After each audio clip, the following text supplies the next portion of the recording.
So the administrative relation between the union and the states may be studied or may be categorized in two different ways. That is the administrative relation at normal times and the administrative relation at the time of emergency. So we'll be discussing that in terms of these two parameters: the relationship between state and the union, that is administrative relation between state and union at normal days, normal times, that is ഇപ്പോൾ ഉള്ള സമയം പോലെ at normal times what is actually the relation, administrative relation between union and state, and at the time of emergency how that changes, how the relationship changes at the time of emergency. So in these two ways we will be dealing with the administrative relations. So in normal times, even in normal times, the Indian Constitution has devised techniques of control over the states by the union to ensure that the state governments do not interfere with the legislative and executive policies of the union. So here also we can see that the Constitution in all way has been created in such a way that the union government or the union is having an upper hand over the state government. That we have seen, while we were discussing about the legislative relation. Legislative relation discussing ചെയ്യുന്ന സമയത്ത് തന്നെ we have noticed that the power of union is always having an upper hand over the state. So in terms of administrative relation, the Constitution itself has devised several techniques of control over the states by the union to ensure that the state governments do not interfere in the legislative and executive policies of the union. So in no way the state governments should interfere into the legislative and executive policies of the union. So the Constitution itself has devised several techniques of control for that. Okay, it's not anything created by law.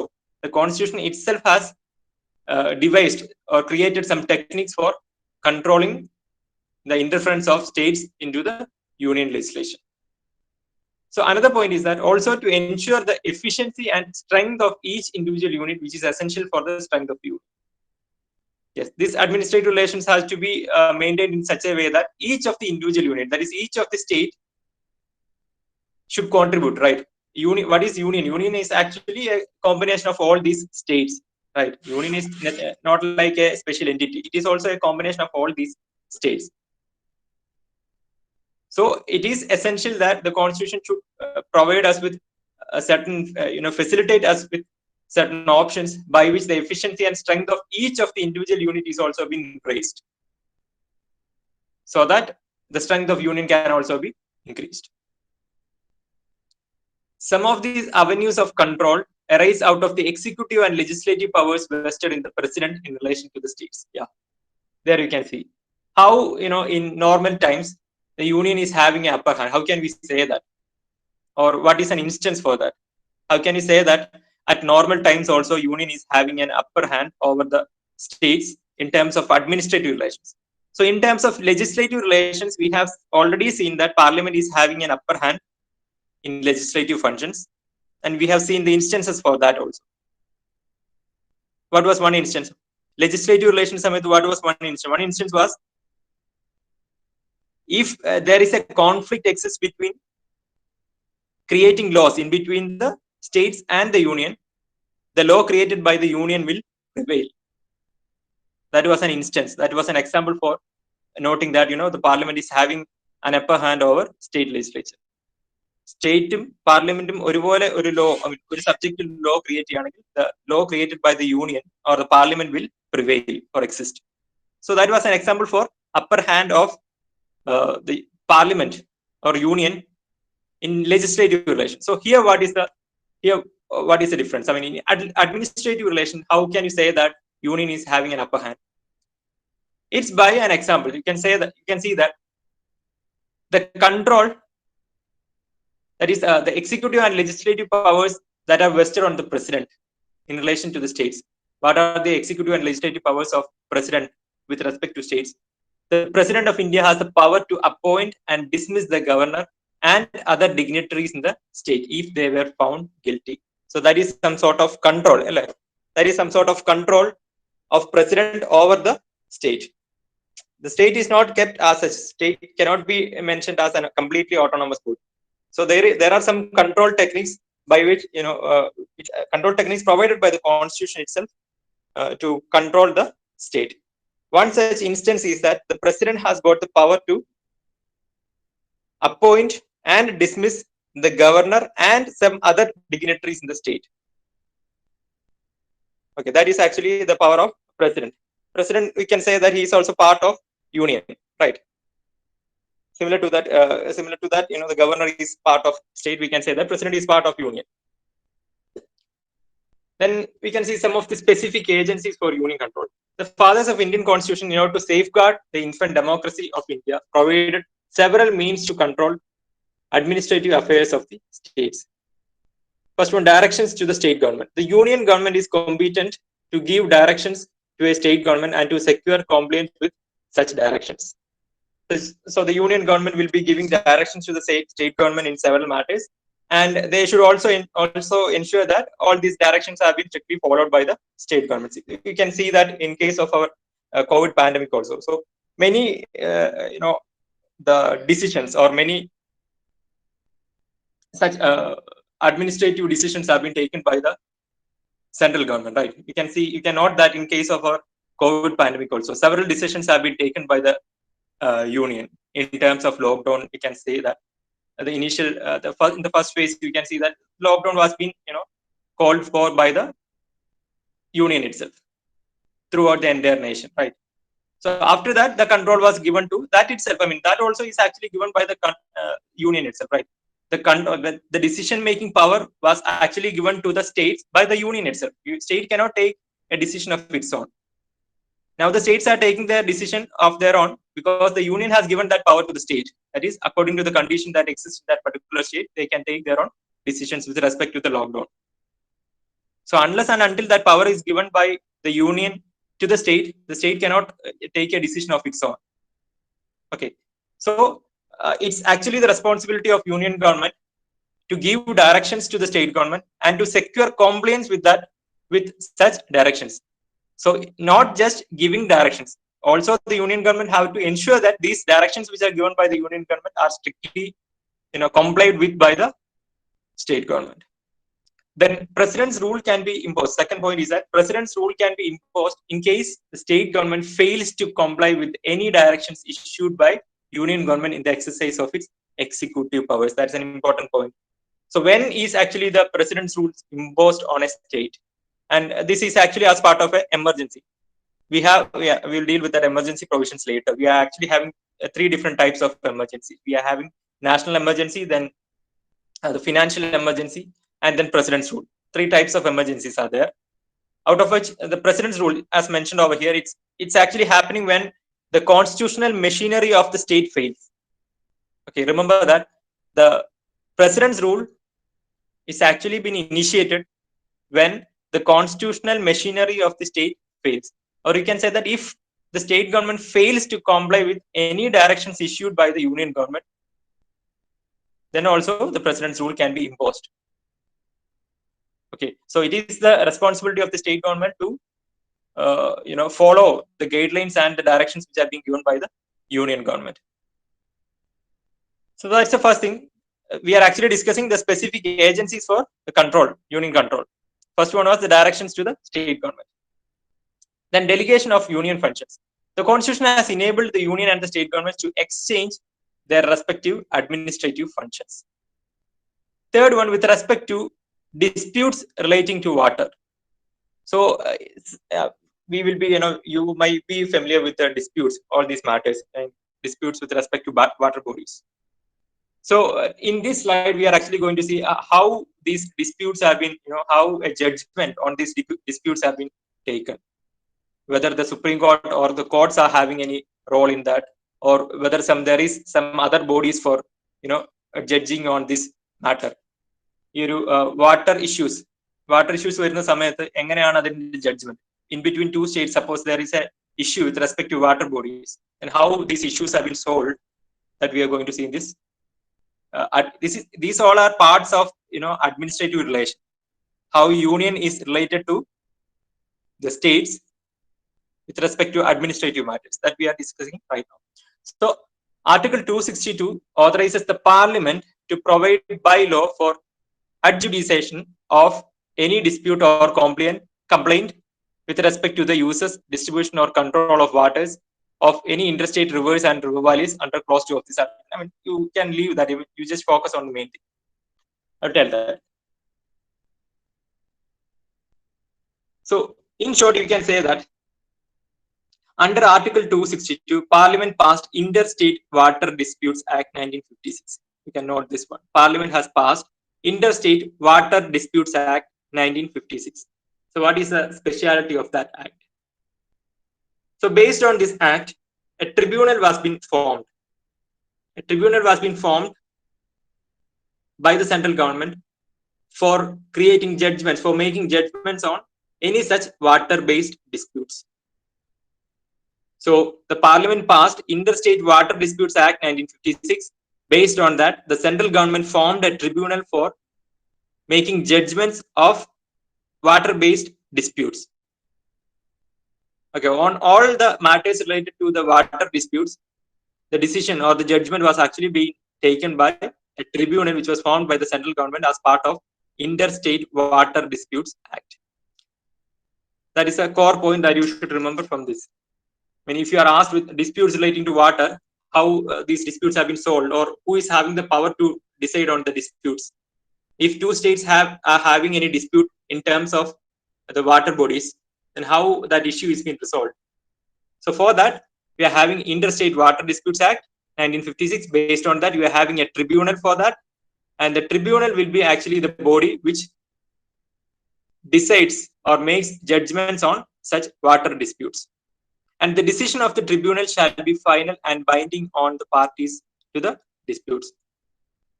Okay, the decision of the tribunal shall be the final, and neither Supreme Court nor any other court shall have jurisdiction in respect of any water dispute which may be referred to such a tribunal under that act.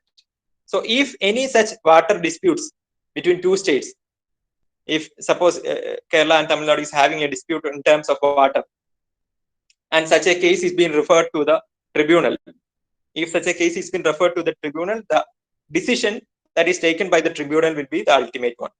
Neither the Supreme Court nor any other courts will have the right to question that, or they won't be able to make a judgment on that if that issue is referred to the tribunal.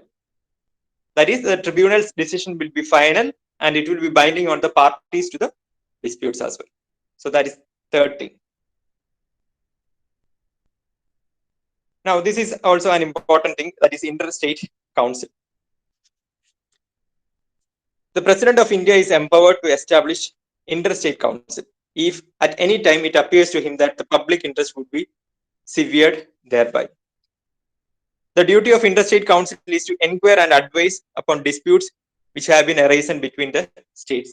And this is obviously a body or a council that has been formed, formed as per the directions of the president. You can say this will be formed as per the directions of the president, and this is usually formed in order to resolve the issues between the states.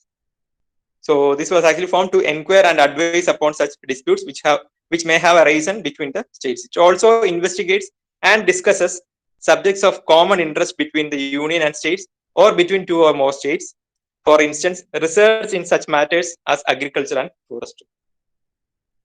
So Interstate Council is an important thing. I think that is separately mentioned in your, yes, you can see that here in this syllabus also. So that is separately asked. Administrative relation, that is asked in a broad section, and within that you can say that Interstate Council is an important thing. So Interstate Council is actually being formed as per the direction of President. And what is the purpose of that? It is actually for inquiring and advising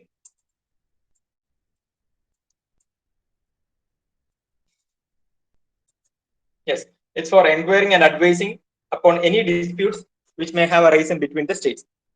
If there is any dispute that have come between two states, then it is the duty of Interstate Council to inquire on that matter and to advise the states which are involved in this dispute. So it also investigates and discusses subjects of common interest. not just solving the disputes, solving the matrala, there is some other function also. It also investigates and discusses subjects of common interest between the union and the states, or between two or more states. For example, you can say research in such matters like agriculture and forestry. So these are the two major functions of interstate council, and that is coming under Article 263. So to inquire and advise upon disputes between two states, between different states, in fact, and to discuss on subjects of common interest between union and states and between two or more states, like research in such matters as agriculture and forestry. So this is actually the function or purpose of interstate council. This is important. You can note this.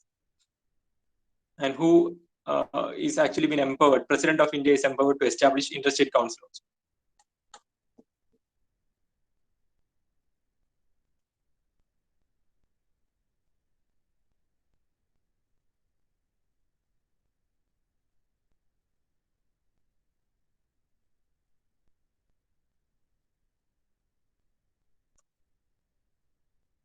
The next is grants in aid. The Constitution of India has given the Parliament the power to make such grants as it may deem necessary to give financial assistance to any state which is in need of such assistance. Yes, we know that we'll be getting the funds from center, right? In terms of any issues that are happening in our state, like the flood or something like that. So the union or the central will have to give or will have to assist us in terms of finance, and Parliament is having the power to make such grants whenever necessary for a particular state. Whenever a state is in a need of such an assistance, the Parliament who is having the power, Parliament which is having the power to make such grants to the states. By means of this, the union can correct interstate disparities in financial resources and can exercise control and coordination over the welfare schemes of the states on a national scale. So different states will be having different financial conditions, right? So the union obviously will be having a plan to resolve these disparities in financial resources between the different states. So this is actually achieved by providing grants to the different states whenever they are in need of such assistance. Then the union governments, and this is actually mentioned. Why is this mentioned? Because we are actually dealing with the administrative relation, and this is actually pretty much related to the finance also. Financial relation, but at the same time, this is coming as part of administrative relation. The union government also provides for specific grants for welfare of scheduled tribes and development of tribal areas. So this is with respect to the grants in aid.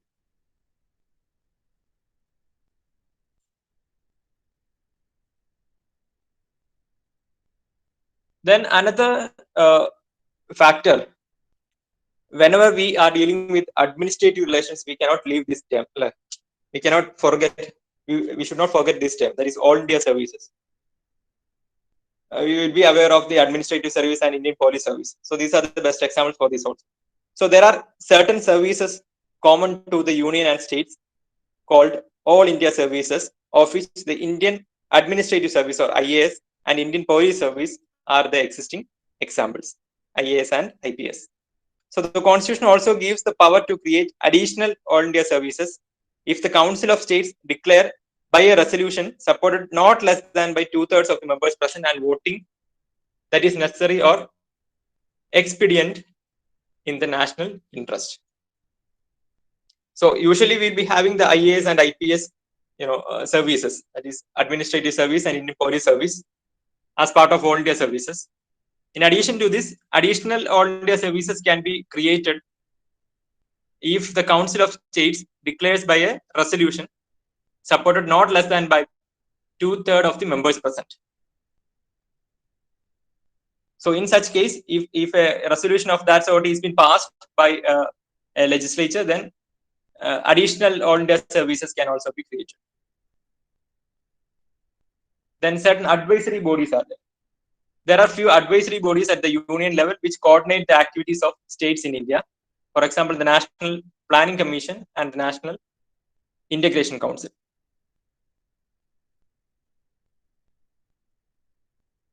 So these are the cases.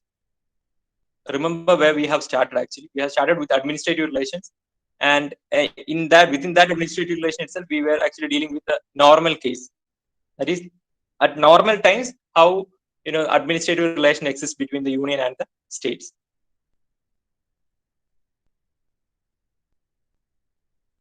So, which are the different control bodies which have been created by the constitution.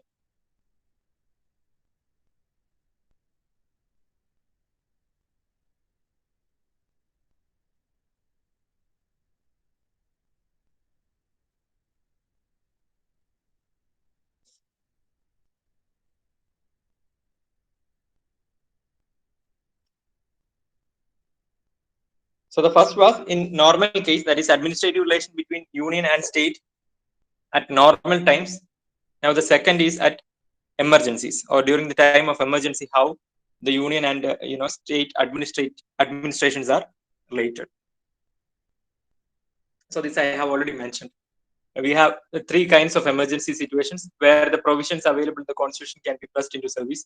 These three situations are related to imposition of national emergency.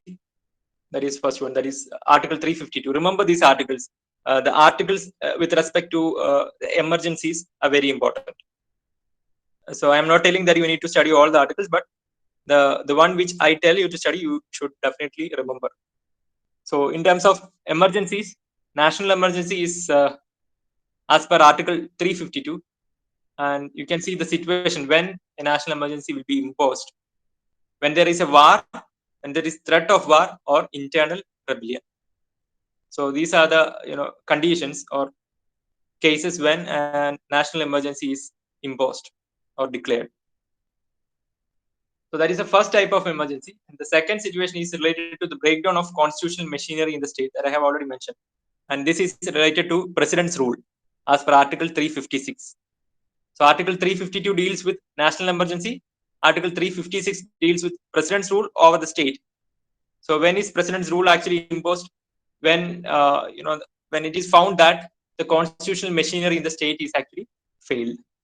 So in that condition, President's rule will be imposed. I mean, we are actually dealing with emergency provisions later.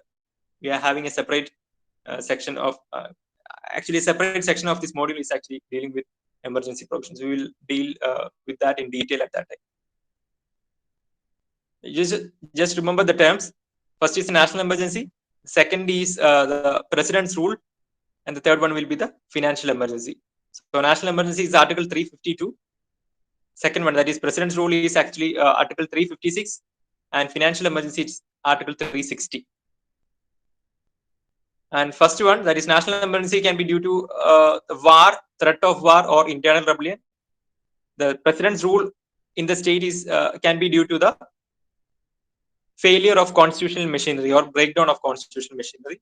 And third situation is related to grave financial crisis, and in such a case, financial emergency will be imposed, and it is as per Article 360. So our point is how the administrative relations are different from normal times when emergency is being declared.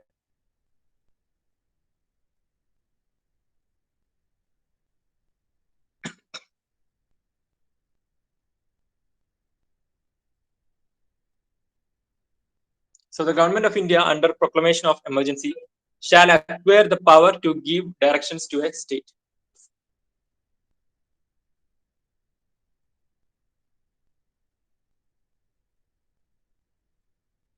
Though the state government will not be suspended, but it will be under the complete control of the union executive. So these are actually mentioning, and we are actually mentioning about the administrative relation at the time of emergencies. Okay.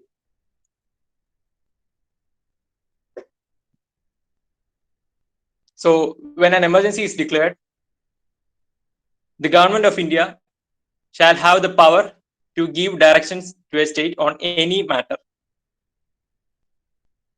though the state government will not be suspended during the emergency, at the time of emergency, the state government will not be suspended, but it will be under the complete control of the union executive.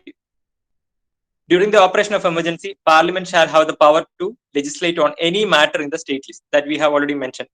At the time of emergency, Parliament will be actually having the power to create or make laws on any matter or subjects present in the state list.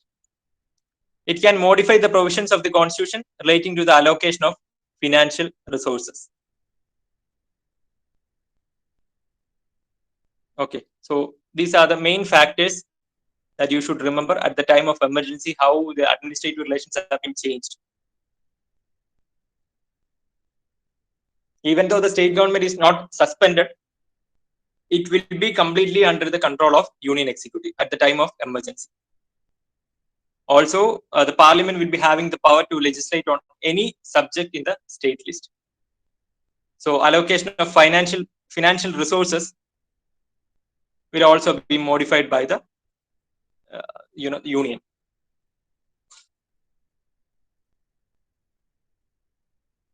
Okay, so by that we have actually come to an end of administrative relations. So remember, the first one was legislative relation, the second one being the administrative relation, and the final one with respect to the financial relation, how the financial relation exists between the central or union and the states.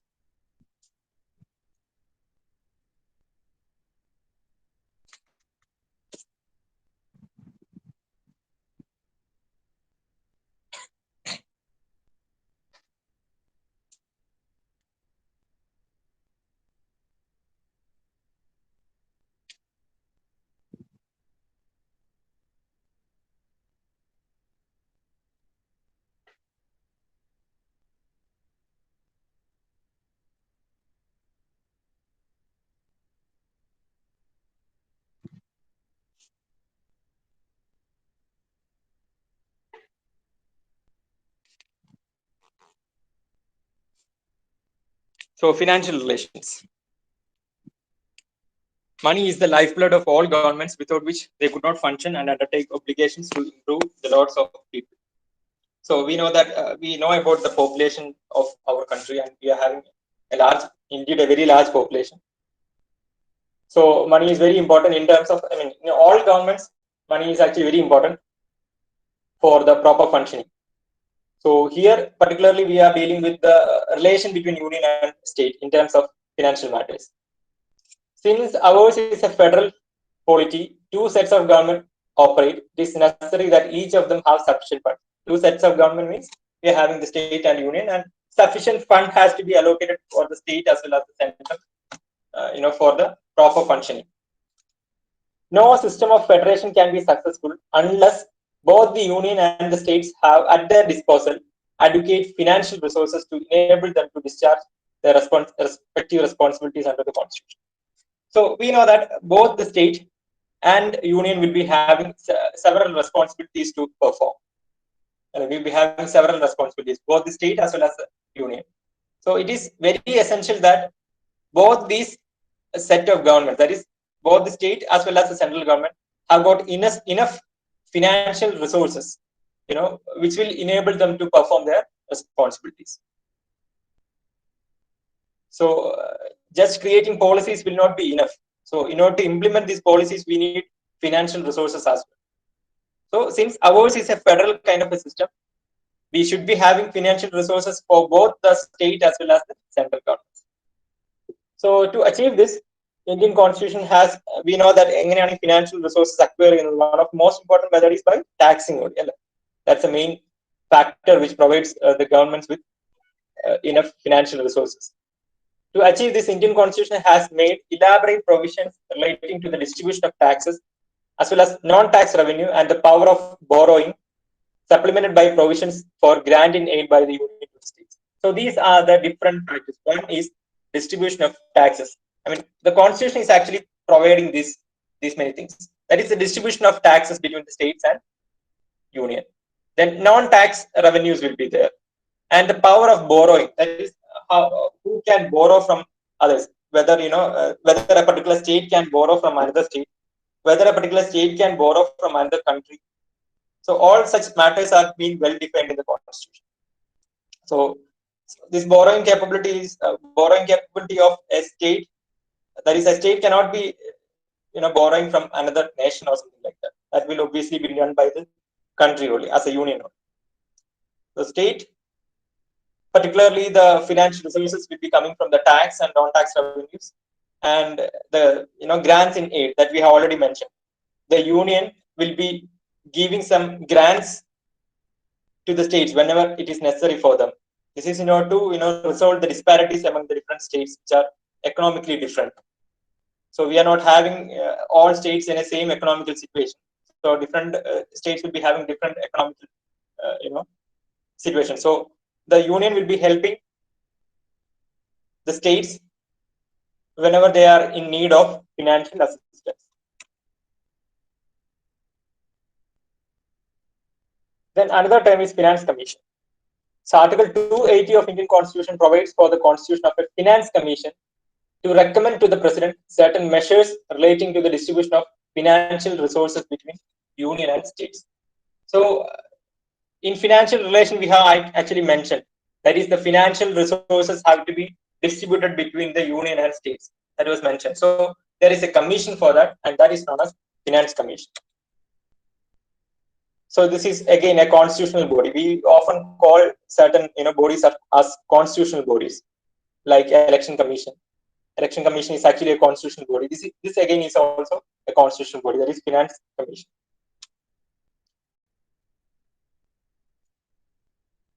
So what are the duties of Finance Commission? The duties of Finance Commission are to make recommendations to the President in which all matters. The distribution between the union and the states of net proceeds of taxes. That is how the taxes have been distributed between the states and the union. That is the first thing. That is the principles which should govern the grant in aid of revenues. I have mentioned about this grant in aid already. That is, this is actually the financial assistance that is provided by the union to the state whenever they are in need of financial assistance. A fund will be provided by the union to the states whenever they are in requirement of financial assistance. The first one was with respect to distribution of taxes. The second one with respect to grants in aid. And another function is that the measures needed to augment the consolidated fund of a state to supplement the resources of panchayats in the states. So to distribute the resources, financial resources of the state to the panchayats in the state, and again to distribute the consolidated fund of a state to the municipalities in a state, and any other matter referred to the commission by the President of India. So these are the main functions or duties of Finance Commission.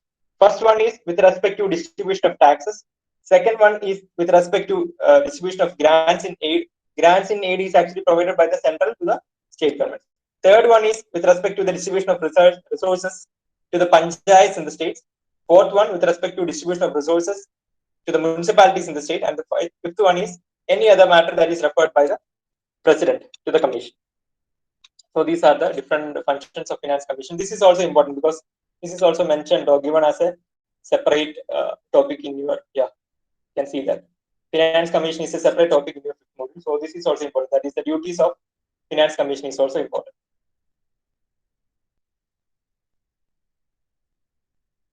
Okay, that's all for now. You can mark your attendance.